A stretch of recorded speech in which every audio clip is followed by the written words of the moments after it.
We need to talk about this book. The History of Rasselas, Prince of Abyssinia by Samuel Johnson is a book about the search for happiness in a world filled with so many different occupations and ways of living, and this guy's journey to finding what happiness means to him. Prince Rasselas is this prince who's pretty much been pampered his whole life and has been waited on hand and foot, and he decides to break away from his kingdom with his sister Nicaea and a couple other people to go to Egypt to observe different citizens and get a feel for their way of life. Rasselas thinks that by copying these people, he can come closer to the answer as to what it means to be happy.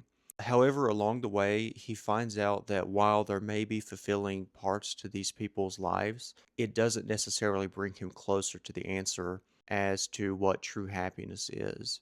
The book has the somber conclusion that happiness is complex and not concrete, and that happiness is something that is ever changing due to the human condition and our perpetual state of wanting. I've really enjoyed this book because it's challenged a lot of my views on happiness. Before, I thought happiness was something that could be a continual state in humans. However, the more that I think about this book and the more that I read it, the more I come to the conclusion that Johnson wants readers to find contentment in their life instead. And not contentment as in settling for less, but contentment in finding a way of life that is most agreeable and suitable to you, and living your life in that manner regardless of the dips and falls. Because even if you may be pursuing something that you enjoy and does make you happy for a moment, that doesn't mean it's going to make you happy forever.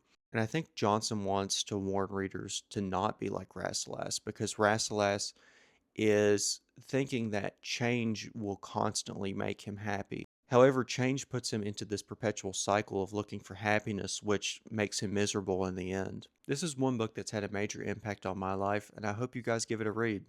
See ya.